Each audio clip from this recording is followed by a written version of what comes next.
A vision of secondary schools in 20 years' time is a really interesting thing to conjure with.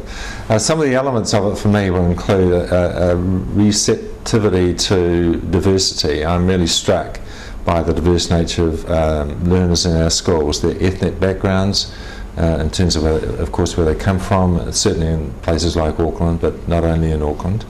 In terms of our growing sense of how we need to cater for students' needs much more satisfactorily, the range of their needs, than we did in the past. The breadth of their interests, the breadth of their skills, coping where they've got gaps much more satisfactorily than we did.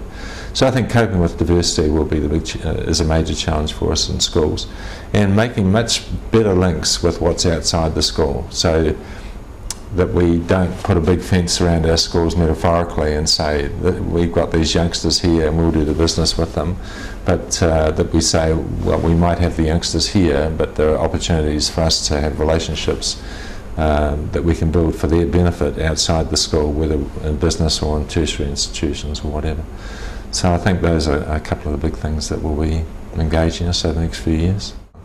But if we don't take a pretty long-term view of where we want to go, then we won't get the short-term stuff right, or as right as we can, and we'll get bogged down in all that stuff that creates work for us as we work in schools in the here and now. So it is really important that we do what we have to do tomorrow and next week, and the lessons are planned and run efficiently in our schools and all the rest of it. But it's also important that the business of schools is informed by a long-term view, so that we have an intelligent sense of what schools should be like, so we can work towards that sense of that vision. Well, with the demise of secondary futures, it will be a significant challenge for people who work in the sector to work together on big vision thinking, and to embrace other people outside the sector as the Secondary Future project has done. We come together often in an adversarial way over industrial stuff. That is, we have to negotiate teacher contracts, employment contracts, principal employment contracts and the like. And we come together to discuss legal arrangements that a government might propose. So I think there's an opportunity for the different organisations within the secondary sector to show leadership, to find ways to come together. It's happened in the past actually. There was a group, or there was a process called the Leaders Forum, which brought together people from the primary unions, primary teacher unions, secondary teacher unions, the School Trustees Association, the Catholic Education Office, and so on. So we've done something a bit like that in the past. I think we could do something pretty robust in the future if we were of a mind to. So I'll be keen to encourage people in my neck of the woods and the New Zealand Secondary Principals Council to promote that sort of thinking.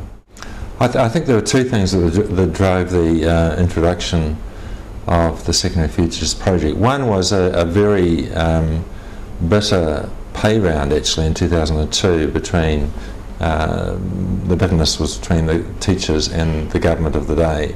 Trevor Mello was the minister, of course, back then, and I think he got a fair old jolt from the sense of bitterness that developed through 2002. We had a lot of wildcat strikes, for example, organised strikes nationwide by the teachers' union. We had students going on strike. It was a very bitter year or so.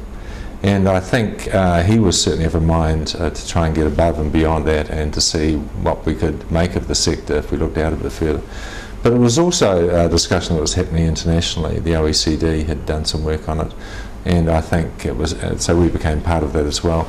I think to Trevor Mello's credit, he was open to investing in the sector, looking out long term, and I think to the credit of people in the sector at the time, they were certainly keen to pick up that opportunity. The schools in this country belong to everyone. Everyone's got a sense of the state having a stake in them, or they should have. And not just those who've got children at school, not just those who work in the system like me, not just those who govern the system at a political level or whatever. So I think it is really important, if we're going to get the very best out of the system, that we have as big a group in terms of where they come from to discuss the important issues that face schools. And schools are really interesting places. They're becoming much more diverse than they were. In Auckland, where I work, for example, about 40% of the people who live in Auckland weren't born in Auckland. Enormous demographic changes taking place. And if we're going to cope with that and the challenges that we have in a modern world with change, technological change and all the rest of it, then we are going to have to get the ideas coming from all over the place and be receptive to them and have a vehicle whereby we can work on them. My name is Graeme Macaan. I'm Principal of Rosehill College and Chairperson of the New Zealand Secondary Principals Council.